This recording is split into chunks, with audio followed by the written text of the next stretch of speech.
अध्यात्म विज्ञान कोई धर्म या संप्रदाय नहीं है, ये स्पिरिचुअल साइंस है जो कुदरत के कानून पर आधारित है। ये विज्ञान पूरे ब्रह्मांड के सभी रहस्यों को उजागर करता है और जीवन के सभी पहलुओं को समझने के लिए एक नई दृष्टि देता है।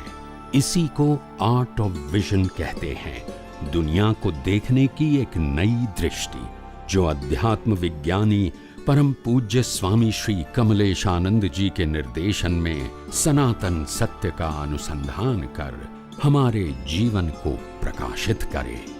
जय सच्चिदानंद। संसार कितना भी बड़ा है वो साइज से इम्पोर्टेंट नहीं है। संसार जितना भी बड़ा है और जितना भी कॉम्प्लिकेटेड है, वो संसार को अगर हम बिना अभिप्राय कुदरती कानून के मुताबिक, कुदरती रचना के मुताबिक देख सकते हैं तो हमारी कोई जिम्मेदारी बनती नहीं है।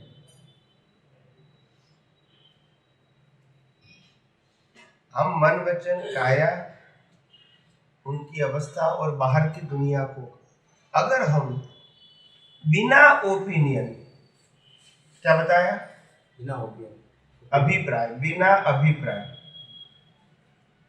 कुदरती रचना के रूप में देख सकते। जब रचना कुदरत की है तो हमारे अभिप्राय की जरूरत नहीं है। या आकाश में बादल कम है ज्यादा है, हमको क्या फर्क पड़ता है? आप समझे क्या नहीं? धूप कम है ज्यादा है, हमको क्या फर्क होता है?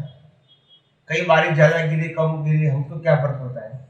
ऐसे ये कुदरत को देखते हैं, ऐसे हम ये शरीर की अवस्था, वो भी प्रकृति है और सभी व्यक्तियों की भी प्रकृति है।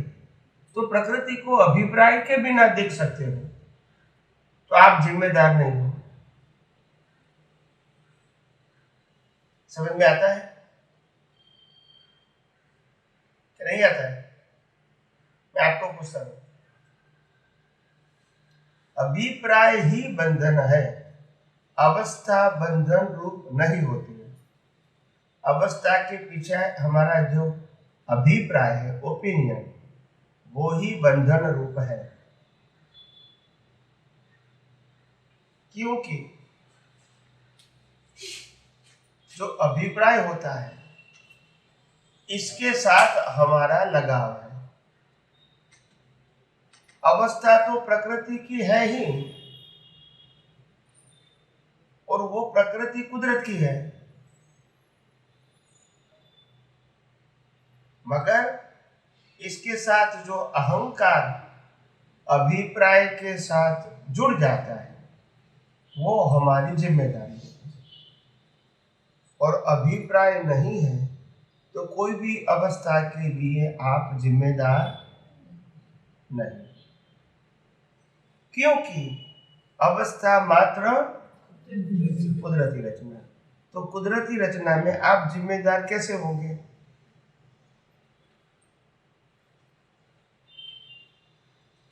मगर जैसा ही अभिप्राय दिया, ये अच्छा है, ये बुरा है, ये फायदे वाला है, ये नुकसान वाला है, तब से जिम्मेदारी शुरू होगी। अभी कई लोग कहेंगे कि स्वामी जी बिना अभिप्राय तो जीवन कैसे हो सकता है?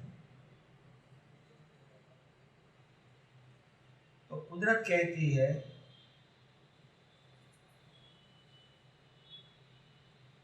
शरीर और संजोग हम देते हैं, आपका अभिप्राय है या नहीं है कोई फर्क नहीं होगा। समझ में आया? रामकृष्ण महावीर को जो कर्मों की भुगतान करनी पड़ी थी वो कंपलसरी थी, इसमें अभिप्राय की जरूरत नहीं थी। अभिप्राय वो आप खुद दे रहे हैं कि ये सही है या गलत है, मगर कुदरत कहती है कि मैं जो कुछ भी संजोग देता हूं, मन वचन काया तीनों को, वो कर्म फल स्वरूप है। और फल स्वरूप होने से आप अगर कुदरती रचना देखते हैं बिना अभिप्राय, तो तुम्हारी जिम्मेदारी नहीं रहेगी। अभिप्राय दोगे तो जिम्मेदारी। आपको अभिप्राय देने की कोई जरूरत नहीं है जीवन जीने के लिए। क्या बताया? बिल्कुल नहीं। ये पिछले अवतार के अभिप्राय के आधार से ये प्रकृति बनी है। अभी नए अभिप्राय दोगे तो और प्रकृति फिर क्या होगी? चालू रहेगी।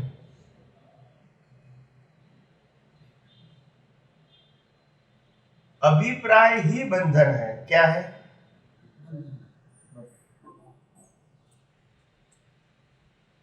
अभिप्राय ही बंधन है। और साइकिल चलता रहेगा। साइकिल चलता रहेगा।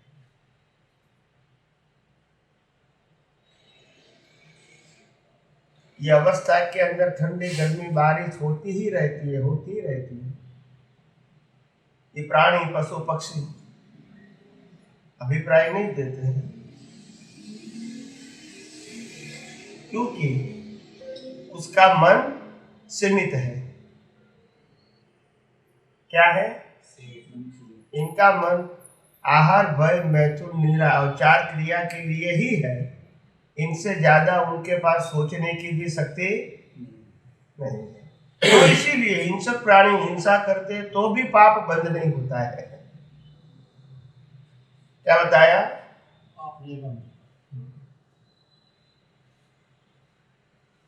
पुण्य भी नहीं बनते, क्योंकि अभिप्राय ही नहीं है। क्या नहीं है? नरक गति के जीवों को अभिप्राय ही नहीं है।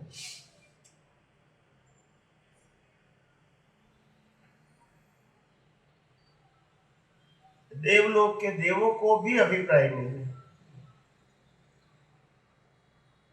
ये सभी का मन सीमित होता है। मनुष्य का मन अनलिमिटेड है। इसीलिए वो अपने स्वार्थ के लिए सोचते हैं, मगर समझ में नहीं आता है कि तुम जिस स्वार्थ की बात करते हो वो प्रकृति ही तुम्हारी नहीं है। बोलते नहीं हाँ या ना? तुम जिसके स्वार्थ की बात करते हो ये प्रकृति भी तुम्हारी नहीं है, तो तुम किसके स्वार्थ की बात करते हो? तुम किसके लाभ नुकसान की बात करते हो?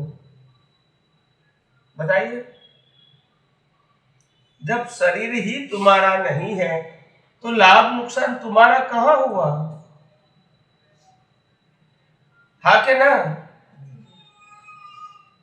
कई लोग कहते हैं ना भी हमको तो व्यवहार में सोचना पड़ता है ना, किसके लिए?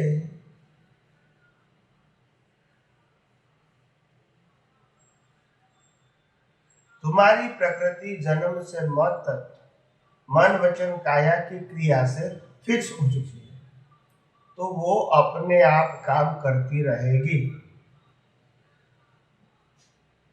परिस्थिति के आधार पे जो विचार जरूरी है वो लेकर ही आए हो। करने की जरूरत, हम सिर्फ मानते हैं कि विचार करते हैं बस।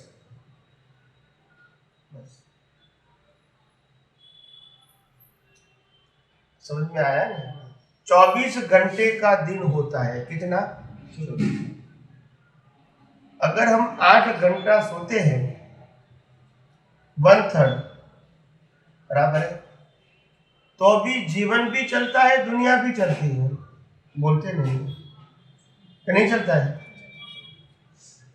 मगर 16 घंटे में ऐसा लगता है कि मैं नहीं सोचूंगा तो क्या होगा।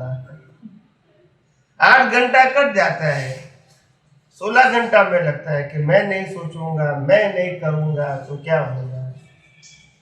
ये भ्रांति है। क्या है? इंसान को मालूम ही नहीं है मालिक कौन है और मजूर कौन है। मजूर समझते हैं? मालिक कौन है और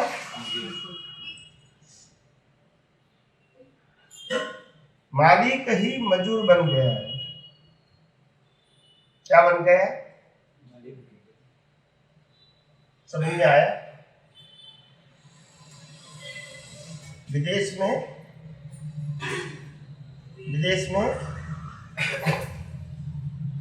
हम पार्क में गए थे चलने के लिए। तो एक लेडीज थी, ब्रिटिश लेडीज, वो अपने कुत्ते को लेकर पार्क में घुमाने के लिए आई थी। कुत्ते को लेकर पार्क में घुमाने के लिए आई थी।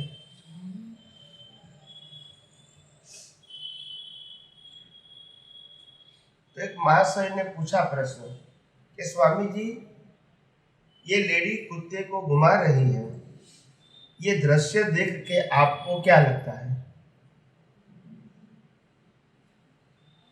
ये दृश्य देखकर आपको क्या लगता है? इसमें मजदूर कौन है, मालिक कौन है?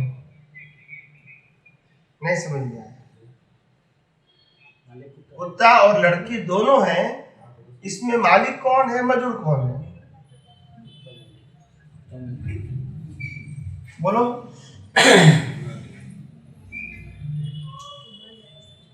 कुत्ता समझता है मैंने लेडी को बांध के रखा है, वो मेरे से अलग हो सकते, मेरे को खाने पीने नहाने की, सब समझ में आया, कपड़े ठंडी के पहनाने की, गाड़ी में लाने की, ले जाने की, सभी चिंता किसको करना है? मजदूर को, मालिक को बोलते नहीं है। कुत्ता कहता है मैं चिंता नहीं करूंगा, मैं तो मालिक हूं। नहीं समझ में आया? नहीं समझ में आया? मालिक को चिंता नहीं करना है, मजदूर को करना है। कल क्या खाएगा कुत्ता, वो कुत्ता चिंता करेगा? बोलते नहीं है।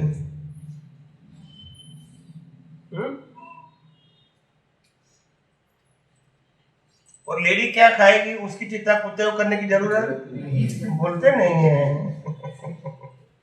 तो मालिक कौन है? समझ में आया? लेडी समझती है कि मैंने कुत्ते को पकड़ के रखा है, बांध के रखा है। कुत्ता कहता है लेडी मेरे को छोड़कर जा ही नहीं सकती।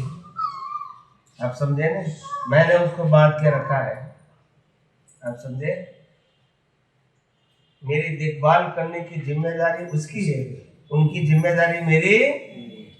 बोलो तो मालिक कौन है? हर अवस्था में देखो मालिक कौन होता है।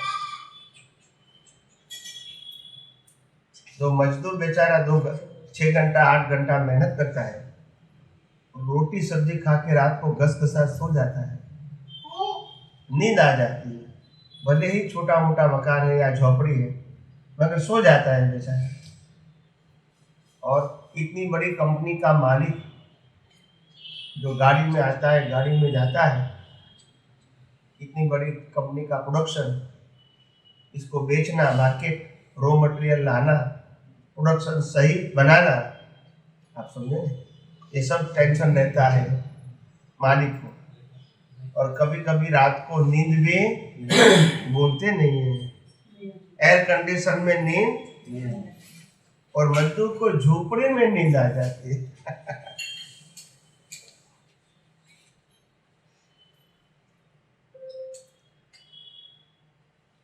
क्या हुआ?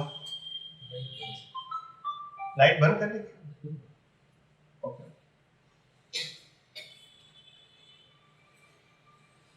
तो ऐसा है, ऐसे हमारे जीवन में भी हमको नहीं मालूम कि मालिक कौन है, मजदूर कौन है। ये शरीर जो है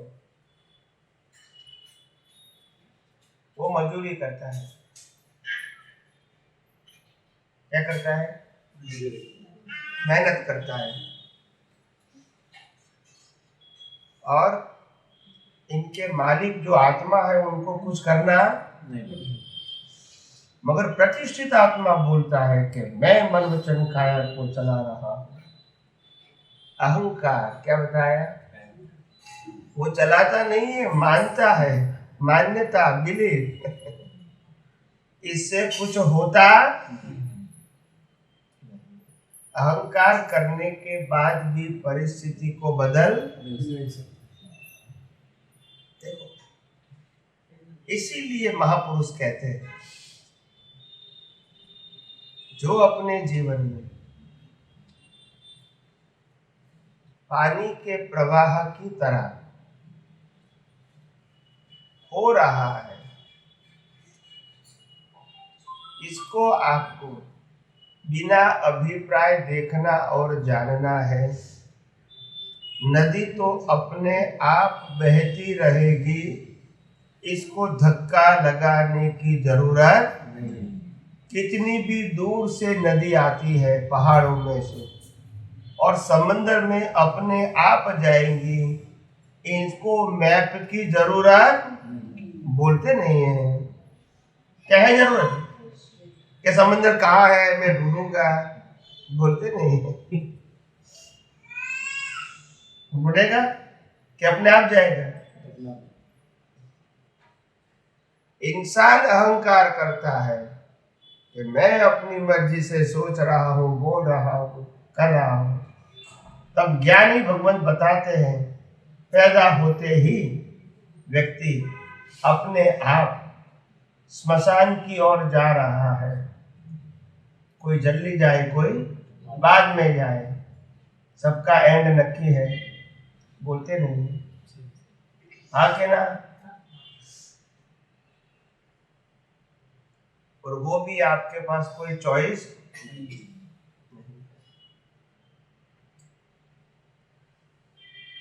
जब तुम्हारा इस दुनिया में रोल खत्म हो गया शरीर के रूप में, तो फिर दुनिया के लोग शरीर को भी रखते, बोलते नहीं रखते।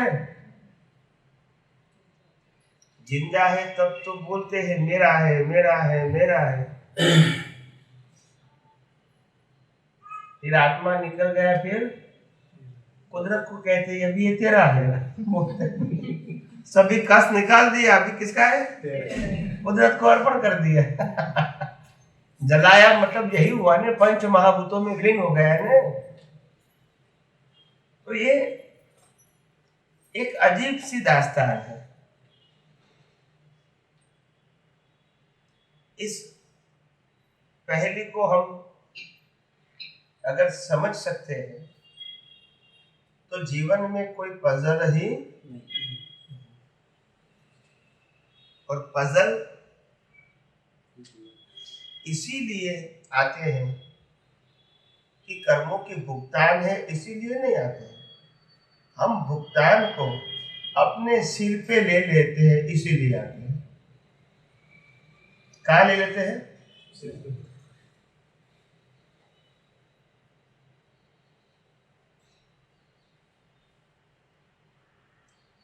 संबंध शरीर के है, संपत्ति, सत्ता, साधन, सब समझ आया। श्वास श्वास कौन लेता है? जल जाता है क्या? तो फिर मेरा क्या गया, बोलते नहीं हो।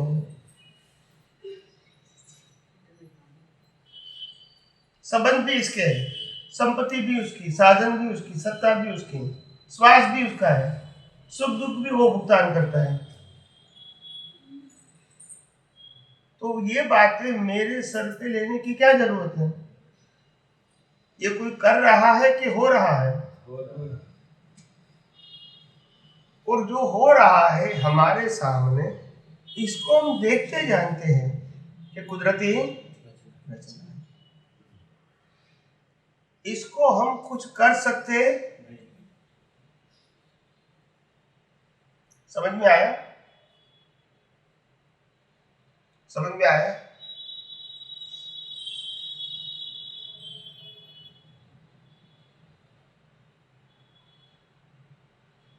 कई अवतारों से हमारा जीवन ऐसे ही चलता है, अज्ञानता से, गलत रॉन्ग बिलीफ के अभिप्राय से चलता ही रहता है। हमको ये मालूम नहीं है कि अब ये अभिप्राय ही हमारे लिए बंधन रूप है। क्या है? बंधन नहीं चाहिए, मगर अभिप्राय से बंधन हो जाता है।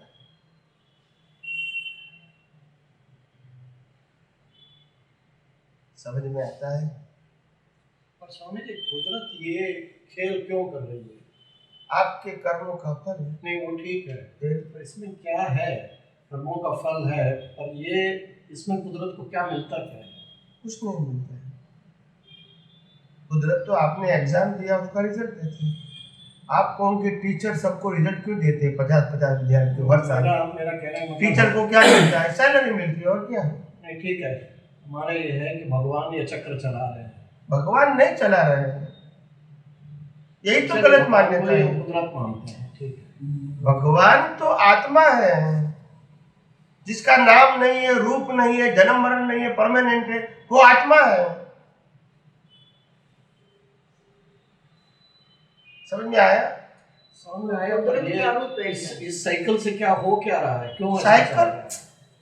साइकिल सबके व्यक्तिगत कर्मों के अधीन है, किसी ने बनाई नहीं है, खुद ने बनाई है। कुदरत तो इसका रिजल्ट देते हैं। कुदरत का रूप है क्या? कुदरत का रूप है क्या?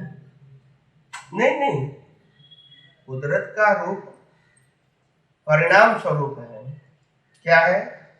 रिजल्ट, परिणाम। इसीलिए शरीर भी किसका है? कुदरत का ही तो है, तभी तो कुदरत में विलीन हो जाता है। अगर हमारा होता तो हम ले जाते।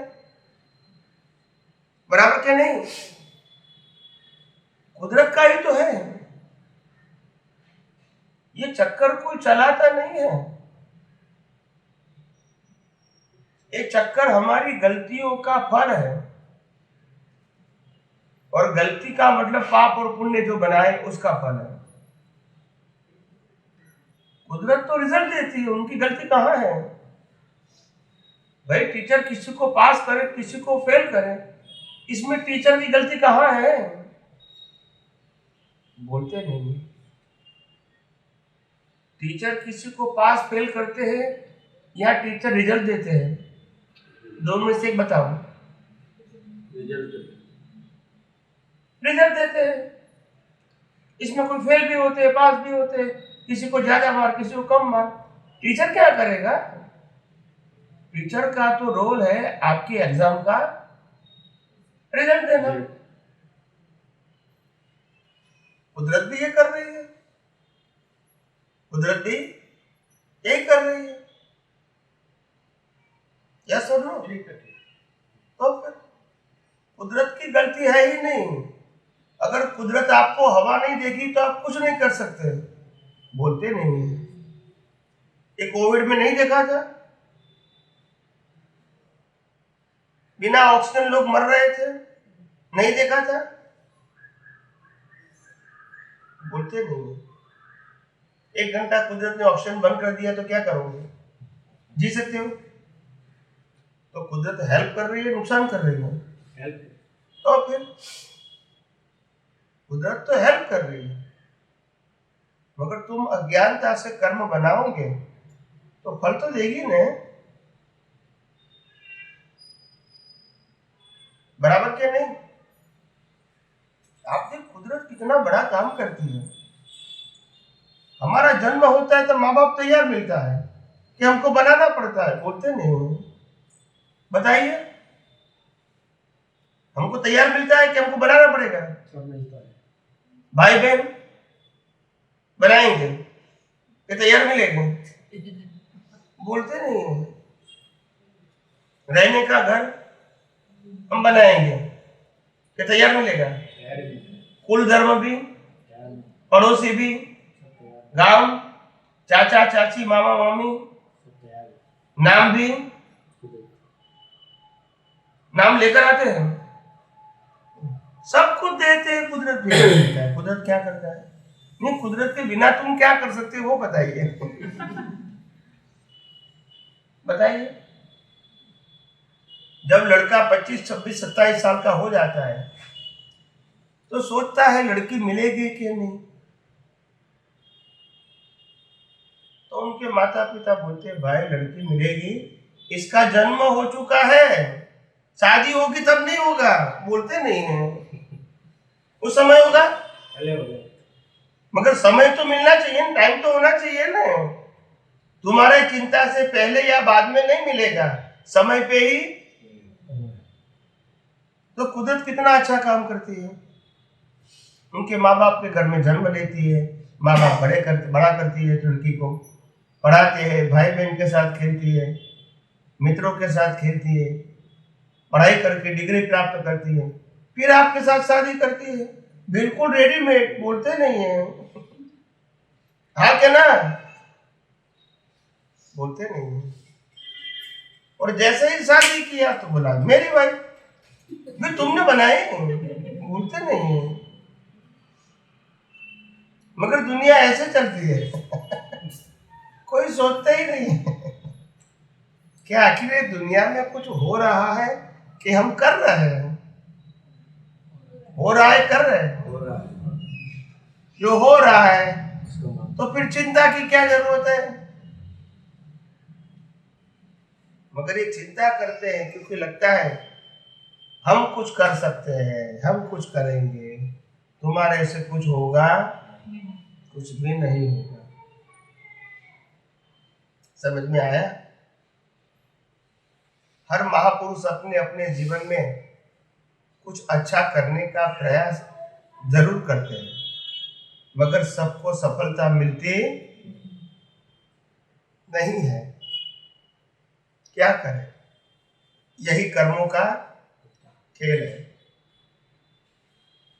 सबको अपने ही कर्मों के भुगतान करने पड़ते हैं, और कर्म खत्म हो जाए तो कुदरत शरीर और सत्ता, संपत्ति, संबंध और साधन सब कुछ वापस ले लेती है।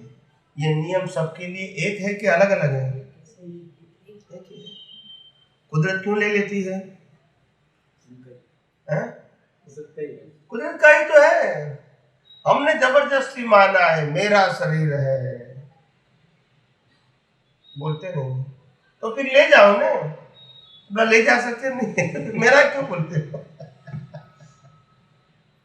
अब समझे, ये अज्ञान ही संसार है। क्या बताया? संयोग संसार नहीं है, अज्ञान ही संसार है, और विज्ञान ही मुक्ति है। विज्ञान का मतलब सनातन सत्य, कोई व्यक्ति का सत्य, और अज्ञान का मतलब मान्यताओं का सत्य। सनातन सत्य सबकी अलग अलग मान्यता है, और उसी में ही हम फंसे हुए हैं। क्या है? समझ में आया? इसी में ही हम फंसे हुए हैं कई अवतारों से।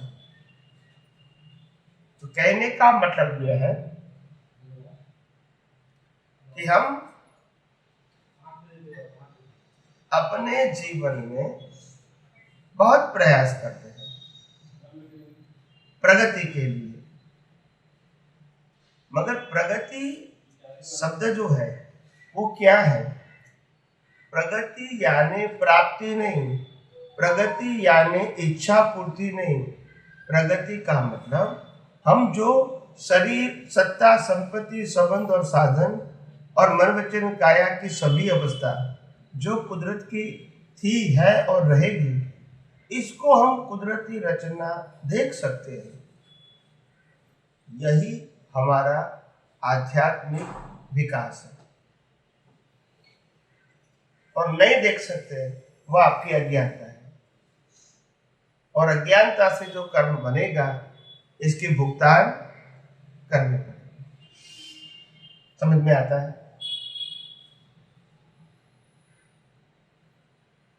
सब संयोग कुदरत देते हैं।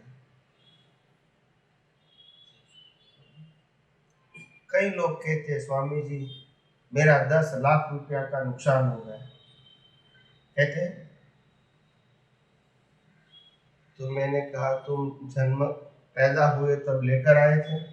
बोलते नहीं। तो नुकसान कहाँ से हुआ? लाए तो थे, नुकसान कहाँ से हुआ? बोलते नहीं, बोलिए। यहाँ से लिया है। तो यहाँ से लिया, उसमें नुकसान कहाँ हुआ? तुम लेकर आए हैं तो बराबर है। दिया भी कुदरत ने, लिया भी कुदरत ने, तो इसमें नुकसान कहाँ हुआ? यही तो लेन देन है। क्या है? कोई नई बात है?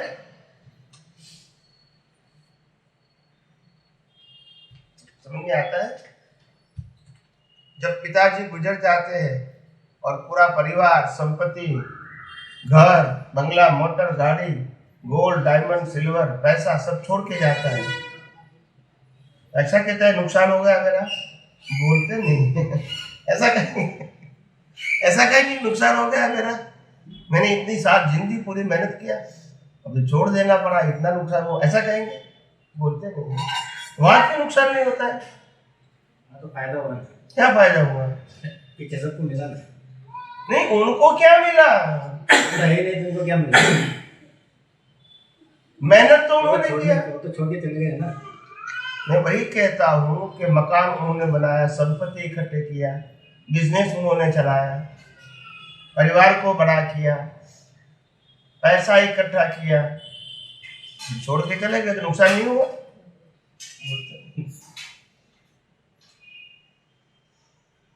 यहाँ हमको कुछ मिलता है, इसमें चला जाता है तो नुकसान, ये सब कुछ चला गया तो नुकसान नहीं। बोलिए ना, जो कुछ हम तो कुछ लेकर नहीं आए थे, उसमें से कुदरत ने हमको कुछ दिया, उसमें से थोड़ा बहुत भी चला गया, हम इसको नुकसान मानते हैं। मगर जब मर जाते हैं तब सब कुछ चला जाता है तो भी नुकसान नहीं मानते हैं। ऐसा क्यों? बताइए। भोगने वाले नहीं है तो है? भोगने वाले नहीं है ना, जिसने किया वो खुद ही नहीं है। भोगने वाले नहीं है, इकट्ठा तो उन्होंने किया था, तो करने वाले नहीं है ना। तो फिर उस समय क्यों मानते नहीं है कि नुकसान हो गया? मानते हैं सर? तो जीते जी क्यों मानते हैं नुकसान हो गया? बताइए। जीते जी नुकसान होता है तो हम नुकसान क्यों मानते हैं? बताइए। हम कुछ लेकर तो आए नहीं थे और लेकर जाने वाले नहीं, फिर नफा नुकसान की बात ही कहाँ है? बताइए। कुछ लाए भी नहीं थे और कुछ ले जाएंगे भी नहीं।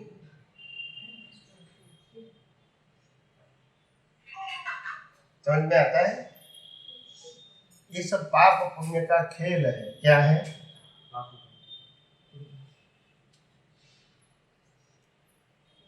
आदमी जब मर जाता है तब सब कुछ भूल जाता है,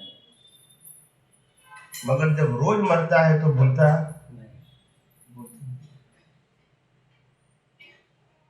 आज 21 तारीख हुई, 22 तारीख हुई, 22, तो 21 जनवरी 2025, इसके पहले के समय के लिए हम सब मर चुके हैं। हाँ या ना? बोलते नहीं। तो हर रोज मरते हैं वो नहीं मानते हैं। हर रोज एक दिन खत्म नहीं होता है कि दिन बढ़ता है कम होता है, वो मरते ही नहीं दिखते हैं।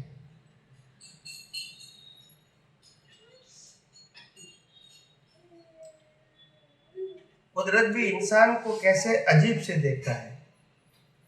क्या बताया? अजीब से देखता है।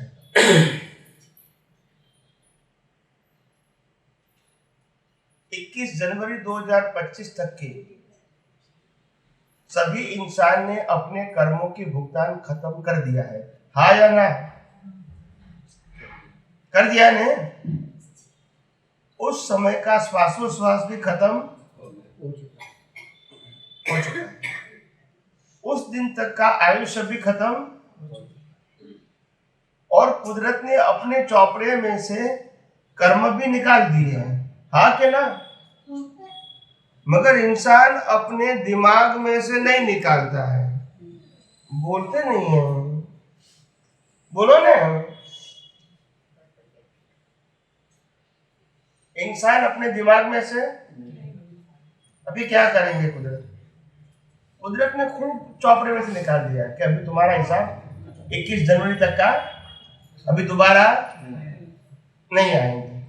श्वास भी खत्म हो चुका है 21 तारीख का, मगर इंसान अपने दिमाग में से नहीं निकालता है कल क्या हुआ था, 1 वीक पहले क्या हुआ था, 1 महीने पहले क्या हुआ, 1 साल पहले क्या हुआ था। मुर्दे को जिंदा करते हैं, बोलते नहीं। क्या करते हैं? मुर्दे को जिंदा करते हैं। फिर कहते हैं हमको बहुत टेंशन, तो टेंशन नहीं होगा ना, मुर्दे को जिंदा करते रहोगे तो। आज तुम्हारे सामने जो परिस्थिति है, इतना ही सोचो ने, जो हो चुका है उसके बारे में सोचने से भी कोई फर्क, और जो कल आने वाला है उससे भी कोई फर्क नहीं। आएगा तो होगा ना, नहीं आएगा तो। आप समझे? तो आज के दिन में क्या करना है, इतना ही सोचो, ज्यादा टेंशन। हर दिन में आपका जो काम करना है वो अलॉटमेंट फिक्स है कि आपको ये दिन में इतना काम करना है, मगर सोचते ज्यादा है। जो हो चुका है इसके लिए भी सोचेंगे और जो भविष्य में होने वाला है उनके लिए भी सोचेंगे। और फिर कहता है बहुत तनाव रहता है, तो तनाव भी रहेगा ना। दिन होता है 24 घंटे का, कितना? और तुम पिछले 24 साल जो बीत चुके हैं उनके लिए भी सोचेंगे, और अभी 24 साल होने वाला है उनके लिए भी सोचेंगे। तो तनाव नहीं होगा तो क्या होगा? बोलते नहीं है, हाँ कि ना? इतना ज्यादा सोचने की जरूरत है। स्वामी जी, आपने नर्क लोक के बारे में, नर्क लोक, ये नर्क लोक का क्या उदाहरण है? नर्क का मतलब होता है जहां दुख ही दुख है। क्या है? दुख है, सुख है ही नहीं। ऐसी परिस्थिति में जीना, वो जीवन को नर्क गति का दुख कहते हैं। समझ में आया? जीवन में कोई सुख का अंश भी नहीं।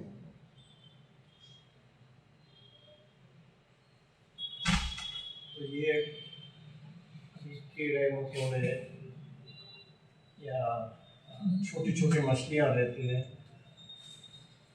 जंगल में हिरण रहता है, उन्हें मालूम नहीं कब आके कोई निकल जाएगा। तो ये क्या नरक लोक में आएगा या पशु लोक? क्या वो तो तुम्हारे से बहुत सुखी है, इनको चिंता ही नहीं, न जॉब करना, न पढ़ाई करना, न टैक्स भरना। और जीवन का कभी कोई आके कभी कुछ खा सकता है, कभी निकल सकता है, ये डर तो उसे लगा ही ये उनकी मौत कब आएगी वो भी फिक्स है, और हमारी मौत कब आएगी वो भी फिक्स है। उनकी मौत उनके हाथ में नहीं है, हमारी मौत हमारे हाथ में नहीं है। या सुन लो, हमारी मौत कब आएगी कौन कहेगा? तो ये कोई नई बात थोड़ी है, ये कोई नई बात थोड़ी है। इनको कोई चिंता नहीं है। चिंता तो मनुष्य को होता है, वो समझता है मैं अपनी बुद्धि से कुछ अच्छा कर सकता हूँ, इसीलिए चिंता हो। वो तो अच्छा करना नहीं चाहते, बुरा भी करना नहीं चाहता है। इनको तो जरूरत पूरी हो जाए तो शांति होगी। नरक लोक के भागीदार कौन होते हैं? जो पाप करने वाले हैं वही तो होंगे। इतने भयंकर पाप करेंगे तो फिर नरक लोक के भागीदार तो बनेंगे ना। हजारों लाखों लोगों का मारने के लिए सोचेंगे, हजारों लाखों लोगों को दुख देने का सोचेंगे, तो फिर भुगतान तो आएगी ना।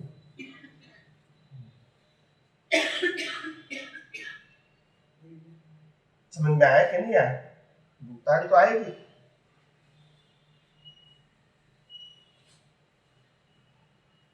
बोलिए। अभी स्वामी जी कुछ काम ऐसे हो जाते हैं कि जैसे एक मच्छर हमारे ऊपर आके बैठा, हम रात को सो रहे हैं तो विदाउट इंटेंशन हमने उसे टच कर दिया और उसकी मृत्यु हो गई। फिर और इसमें क्या पाप लगेगा? किसको पाप लगेगा? देखो,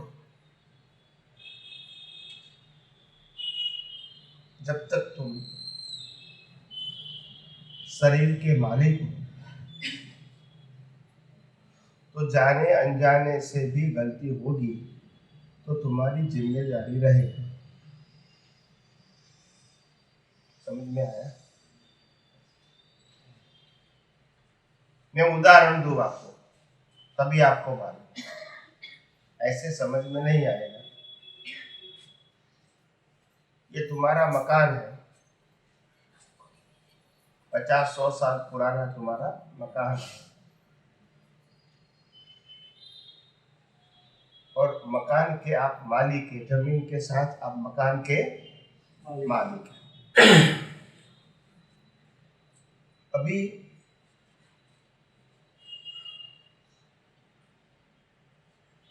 किसी को शक हुआ गवर्नमेंट को कि ये जमीन के नीचे कुछ रखा हुआ है, वो आपको भी मालूम नहीं है, मगर आप जमीन के मालिक हैं। अब जब गवर्नमेंट ने खुदाई किया तो उसमें से हथियार निकले। क्या निकला? हथियार रखना वो क्राइम है या नहीं है? आप कहोगे कि हथियार तो मैंने रखा नहीं है। गवर्नमेंट के जमीन के मालिक कौन है? बोलते नहीं। जिम्मेदारी किसकी रहेगी? बोलते नहीं। स्वामी जी नहीं, आपने नहीं रखे फिर भी जवाबदारी आपकी आ गई। जवाबदारी आपने नहीं रखे फिर भी आ गई, क्योंकि मालिक है ना। तो इन दोनों में क्या फर्क है? यदि हमने से हमारे ऊपर मच्छर आके बैठा, जानबूझ के हमने उसे मारा, और दूसरा सोते समय आया बिना जान के, तो दोनों में क्या फर्क? कर्मों की भुगतान में फर्क होगा, मगर दोनों में कर्म लगेगा। भुगतान में फर्क होगा। हाँ, दोनों में मालिक की तो है ही आपकी, तो दोनों में फर्क है। जानबूझ के करते हो तो कर्म ज्यादा लगेगा, अनजाने में हो जाएगा तो कर्म कम लगेगा, मगर कर्म तो लगेगा ही। आप समझे? 2 साल की बच्चे की माँ मर जाती है और 22 साल के बच्चे की माँ मर जाती है। दोनों की माँ मर गई, दोनों की माँ एक ही है, भुगतान किसको होगा? 2 साल की। इनको तो मालूम नहीं कि मर गई वो क्या है, बोलते नहीं है। बोलो, माँ तो दोनों की मर गई, मगर दुख किसको होगा? क्यों? उसको पता है। तो जो सोच समझ के कर्म करेगा उनको सोच समझ के भुगतान आएगी। अनजाने में होगा तो भुगतान भी नहीं। समझ में आया? आया कि नहीं आया?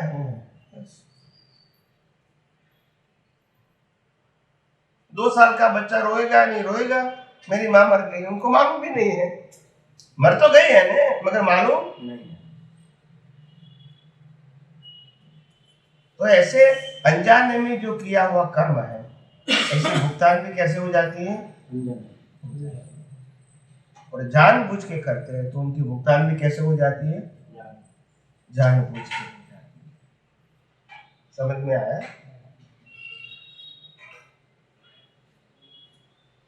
ऐसा है।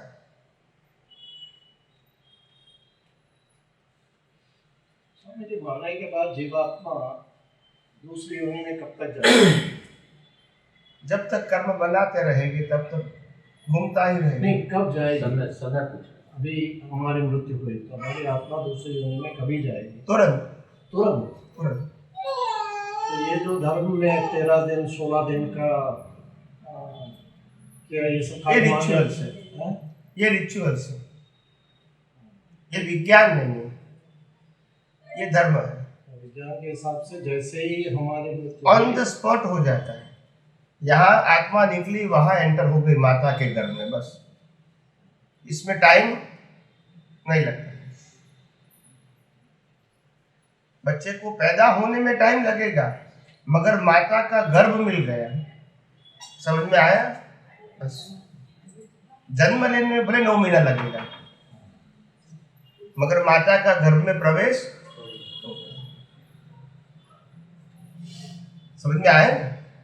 ये जो रिचुअल्स करते हैं लौकिक है, वो हर धर्म में अलग अलग होती है, तो उसमें हम क्या कहेंगे? ब्राह्मण में मानते हैं, वैष्णव में मानते हैं, जैन में नहीं मानते हैं। आप समझे ना? जैन लोग नहीं मानते हैं, 12वां 13वां नहीं होता है उसमें। अच्छा, तो पहले होता था तो हमारे जैन धर्म में तो कोई नहीं मानता है कि 12वां 13वां कभी नहीं होता है। आप समझे? कोई जैन धर्म में नहीं है।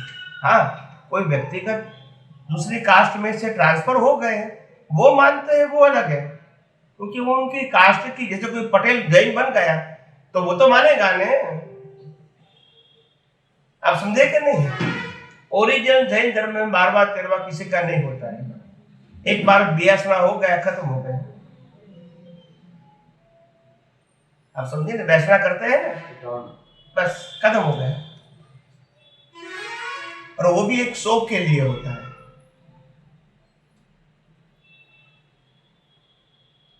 कुदरत का एक कानून है कि कोई भी आत्मा इस ब्रह्मांड में, ये 14 राजलोक में बिना बॉडी एक समय भी रह सकता नहीं है।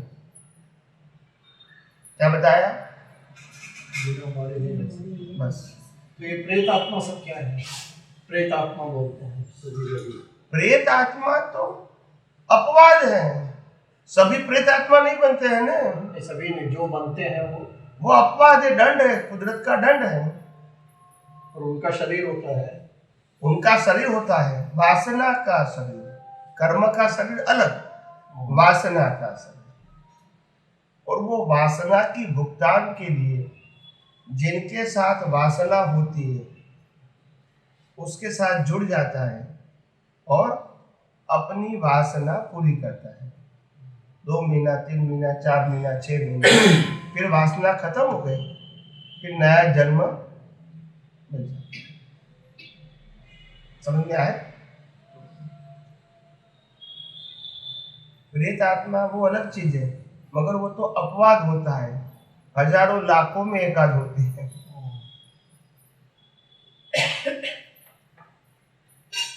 पहले जमाने में बहुत होता था, अभी तो बहुत कम होता है, क्योंकि आजकल, पहले जमाने में व्यक्ति व्यक्ति के प्रति बहुत लगाव होता था। क्या होता था?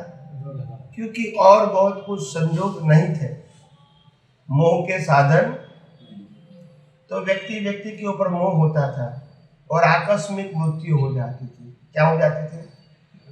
तो वासना का कारण उनका शरीर है, फिजिकल नहीं मिलता था। ये भी कर्मों का फल ही है, मगर अभी ये कलयुग में तो इतनी वासना नहीं होती है, क्योंकि इतने सारे मोह के साधन है। या सुन लो, इसीलिए पहले जमाने में होते थे, अभी तो प्रेतात्मा बहुत कम होते, लाखों में एक आध हो जाते हैं, लाख 10 लाख में एक आध होता है, ज्यादा नहीं। पहले जमाने में होता, मोह के साधन नहीं थे ना, इसीलिए। आप समझेंगे? भी तो कपड़ा लत्ता साधन, आँख का, कान का, नाक का, जीभ का, स्पर्श का, सभी का साधन है मोह का, है कि नहीं? इतनी वेराइटीज है, आप समझे कि नहीं? अपने मोह में सब डूबे हुए हैं। क्या है? मस्त है। मोह माया में डूबे हुए हैं। समझ में आता है? जब इंसान होता है तो इंसान की कीमत इतनी होती है कि तुम पैसा कमा के लाते हो इसीलिए अच्छे हो। क्या बताया? और नहीं कमाओगे तो अच्छे नहीं है। अच्छे नहीं हो। आके ना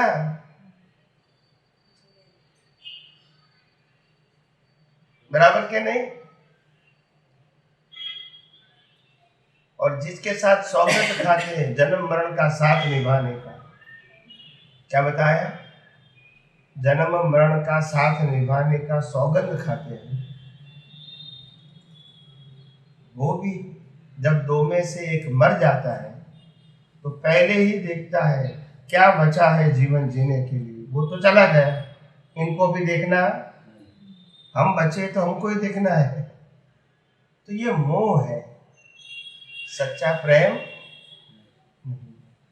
इसीलिए ज्ञानी भगवंतों ने इसको आसक्ति बताया। क्या बताया? आसक्ति। आसक्ति को माइंड भाषा में बोलते हैं आकर्षण। क्या है? हकीकत नहीं, आकर्षण। जैसे जैसे लोह चुंबक लोहे को खींचता है तो एक दूसरे के बीच में प्रेम नहीं है, आकर्षण है, तो खींच लेता है। समझ में आए? प्रवचन में जाते हैं तो वहां प्रश्न करने का मौका नहीं मिलता है। ये बोलते हैं हम वहां जाके आए, सुन के आए, मगर हमारा प्रश्न तो वही का वही रहा, क्योंकि कोई प्रश्न सुनने वाला नहीं है कोई? और यहाँ कहते हैं कि आप प्रश्न करो, तो बोला प्रश्न नहीं है। अभी करे तो करे क्या? जहाँ जाते हैं वहां प्रश्न होते हैं तो पूछने का मौका नहीं, यहाँ पूछने का मौका है तो करते नहीं है, बोलते नहीं। प्रेत और देव दोनों अलग अलग हैं, एक ही? अलग है। प्रेत मोह दंड है, वो योनि नहीं है, देव योनि है। प्रेत योनि नहीं। नहीं, प्रेत का दूसरा नाम है अवगति। जिसको अभी गति मिली, चारों में से एक भी गति नहीं मिली है, इसको प्रेत आत्मा बोलते हैं। प्रेत आत्मा कोई गति नहीं है। समझ में आए?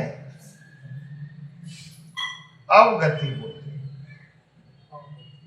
स्वामी जी, हम सुनते हैं कि किसी के बदन में प्रेत आत्मा चढ़ गई है। अभी जब आप ये बता रहे हैं कि अवगति है, तो उसे अपना जो पूर्व जन्म के उसके अवगति के विचार थे उसे कंप्लीट करने के लिए वो उस परिस्थिति में रहती है। तो क्या किसी के बदन के अंदर किसी के ऊपर मतलब ये कहते हैं किसी को प्रेत चढ़ गया है तो किसी दूसरे के बदन में वो चढ़ जाता है, तो ये सच है? सच है। उस समय उसका कंट्रोल होता है। बॉडी दूसरे की है, कंट्रोल इसका होगा। तो उसमें जिसके बदन में ये प्रवेश करता है उसकी क्या गलती है? इसके साथ कर्म का हिसाब। अच्छा, उसी के साथ था। बिना हिसाब कैसे होगा? और ये छोटे समय के लिए ही होता है। ये जिंदगी क्या है? ये जिंदगी बिना प्रेत वाला प्रेत ही है। हस्बैंड वाइफ को नहीं छोड़े, वाइफ हस्बैंड तो प्रेत ही तो है। बोलते नहीं, सपने में भी छोड़ेंगे नहीं, समझ में आए तो प्रेत तो है। और क्या है? अनऑफिशियल प्रेत है, छोड़ेंगे ही नहीं तो कब? आप समझे कि नहीं समझे? ये सब वर्गण है, सब क्या है? जीवन एक कर्मों की भुगतान का बंधन है। क्या है? छोड़ने जाएंगे तो छूटे जाएंगे। क्या बताया? छूटे जाएंगे। अवगति पहुंचने वालों का उदाहरण दे सकते हैं। अवगति मतलब जिसको गति नहीं मिली, हाँ, नहीं इसलिए उसको प्रेतात्मा बोलते हैं। प्रेतात्मा। पर इस जन्म में हम क्या करें जैसे हमें प्रेतात्मा का कैसे विचार है? प्रेतात्मा मतलब कैसे? मतलब किनको ये अवगति मिलती है? जो व्यक्ति की वासना तीव्र होती है और तीव्र वासना में आकस्मिक मृत्यु हो जाती है। क्या हो जाता है? आकस्मिक मृत्यु, नॉर्मल डेथ नहीं। समझ में आता है? कोई सुसाइड करता है, कोई डूब जाता है, कोई एक्सीडेंट में मर जाता है, इसको आकस्मिक मृत्यु बोलते हैं। क्या बोलते हैं? तो उसमें से सब नहीं, उसमें से कोई लोग ऐसा होते हैं जो प्रेत बनते हैं। सभी को वासना तीव्र होती है ऐसा जरूरी नहीं। सभी आकस्मिक मृत्यु वाले प्रेत नहीं बनते हैं, मगर प्रेत जो बनते हैं वो आकस्मिक मृत्यु वाले में से ही बनते हैं। समझ में आया कि नहीं आया? सभी मुसलमान टेररिस्ट नहीं है, मगर टेररिस्ट तो मुसलमान है ही, बोलते नहीं है। नहीं समझ में आया ना? सभी मुसलमान टेररिस्ट, पर जो टेररिस्ट है वो तो मुसलमान ही है। समझ में आया क्या? नहीं तो ऐसी बात है। इसीलिए जो प्रेत बोलता है वो आकस्मिक मृत्यु से ही बनते हैं, उनमें से, नॉट सब। ये अकस्मात मृत्यु जो होती है ये भी लिख के ही आता है कि इसकी अकस्मात मृत्यु होगी, और उनकी बाकी की जो लाइफ है वो भी फिक्स है। कुदरत के कानून के बाहर कोई जा सकता, रामकृष्ण महावीर भी जा सकते हैं। इसीलिए कोई प्रेत का मतलब अपनी मर्जी से जिएंगे ये समझने की कोशिश मत करना। सब कर्मों का ही खेल, डरने की जरूरत नहीं है। कोई प्रेत लग जाएगा तो बिना हिसाब कुछ होता नहीं।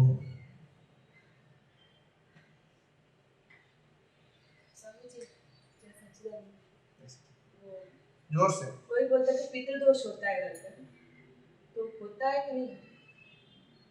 ये सब मान्यता है, मातृदोष क्यों नहीं होता है? वही पितृदोष ही बोलते हैं हाँ भी। तो ये सबकी अपनी अपनी मान्यता है, मान्यता को क्या करेंगे?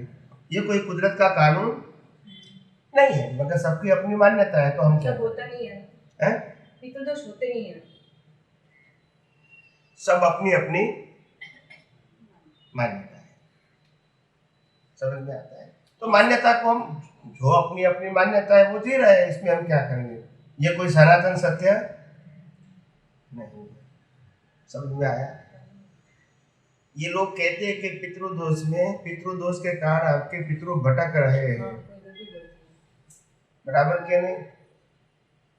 तो अभी कितने पितृ भटक रहे हैं? किसी के अकस्मात आप बोल रहे ना कि ऐसे मृत्यु हो जाती है तो बोलते थे हाँ भी भटक रहे हैं, दुखी है, ये करा वो करा। अरे ऐसे नॉर्मल मर जाते हैं तो भी पितृदोष बोलते हैं, भटकने की क्या बात है? हर व्यक्ति को तुम ब्राह्मण के पास जाओगे नदी किनारे तो बोलेगा तुमको पितृदोष करना पड़ेगा। तुम्हारे घर में सबका नॉर्मल डेथ हो गया है तो भी इसमें भटकने की बात कहाँ है? तो एक रिचुअल्स बना दिया। क्या बना दिया?